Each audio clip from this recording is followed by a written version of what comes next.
अथर्ववेद पहला कांड। सूक्त पहला।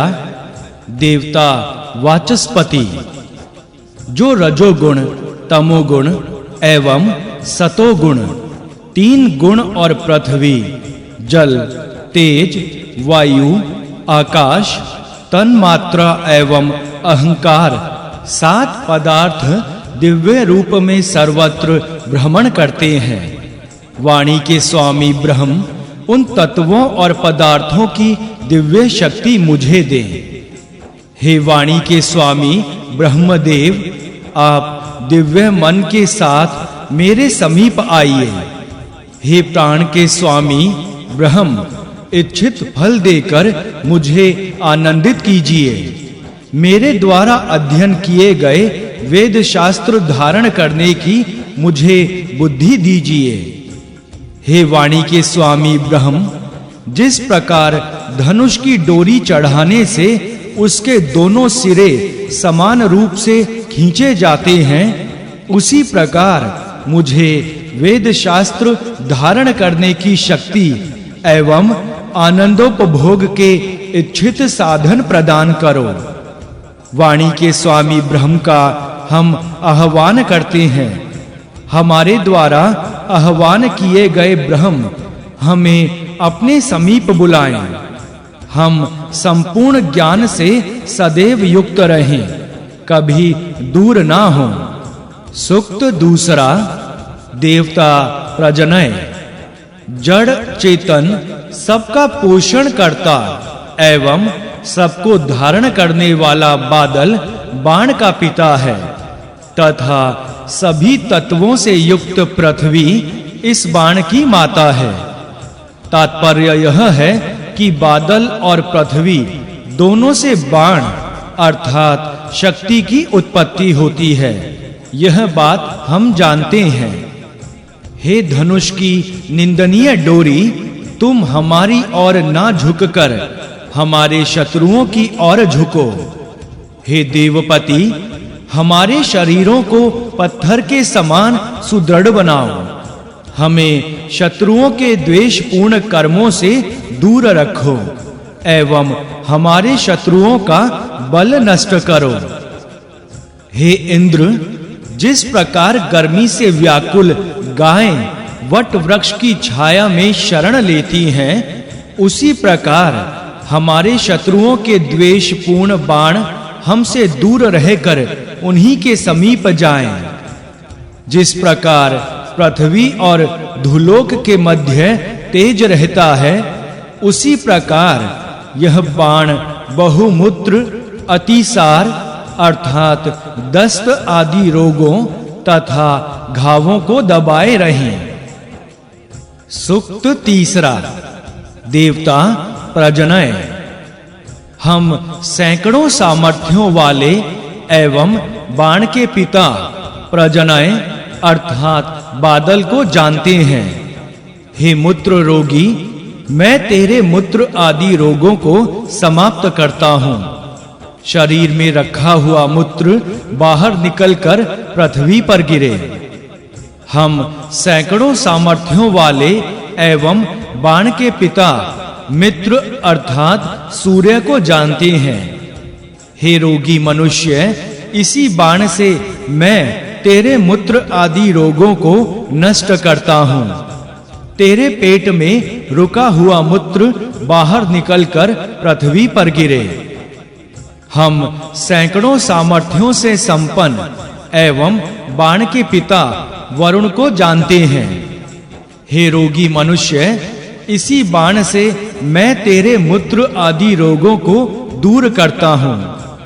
तेरे पेट में रुका हुआ मूत्र बाहर निकलकर धरती पर गिरे। हम सैकड़ों शक्तियों वाले एवं बाण के पिता चंद्र को जानते हैं। हे रोगी मनुष्य, मैं उसी बाण से तेरे मूत्र आदि रोगों को समाप्त करता हूँ।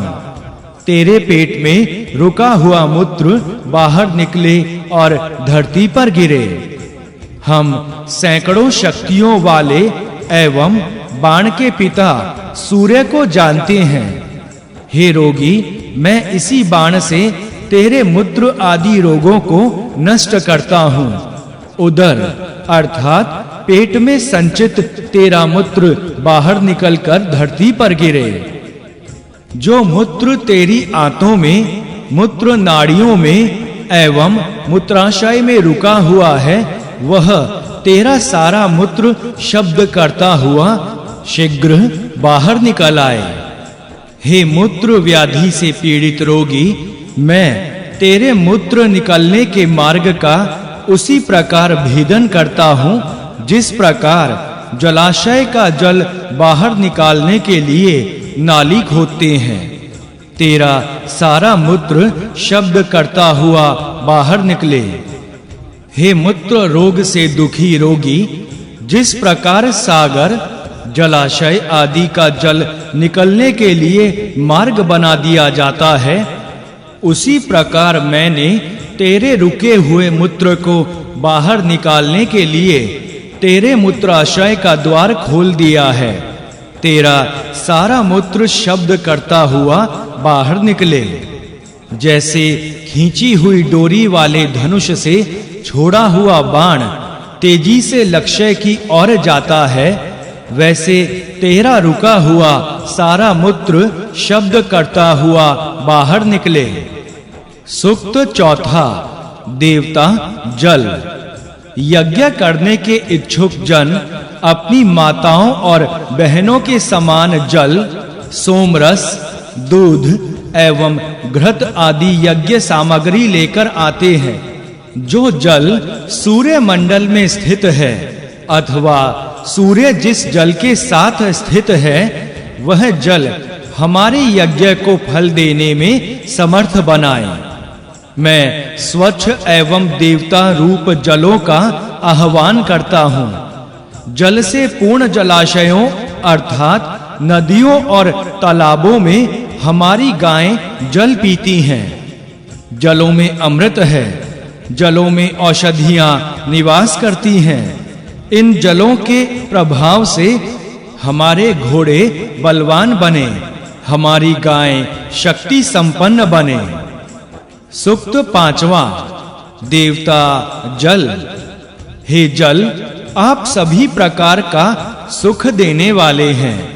अन्न आदि सुखों का उपभोग करने के इच्छुक हम सबको आप उनके उपभोग की शक्ति प्रदान करें।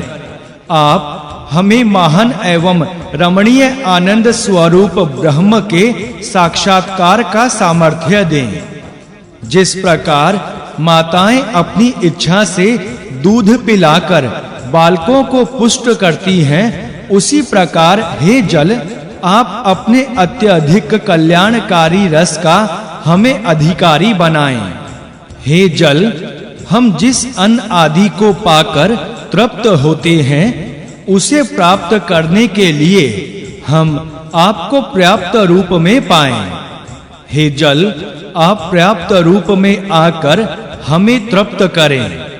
मैं धनों के स्वामी एवं सुख साधन प्रदान करके गतिशील मनुष्यों को एक स्थान पर बसाने वाले जल की औषधि के रूप में याचना करता हूँ। सूक्त छठा, देवता जल। दिव्य गुणों वाला जल सभी ओर से हमारा कल्याण करने वाला हो।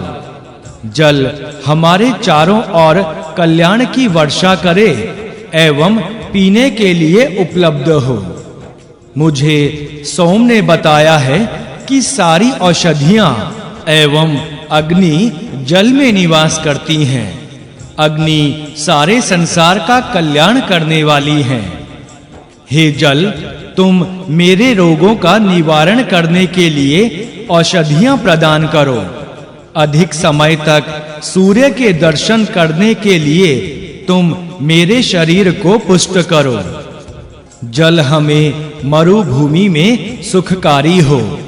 जिन स्थानों में जल की प्राप्ति सुलभ है, वहां के जल हमारा कल्याण करें।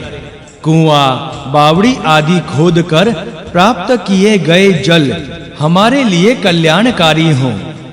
घड़े में भरकर लाया गया जल हमें सुख दे। वर्षा से प्राप्त होने वाला जल हमारे लिए सुखकारी हो।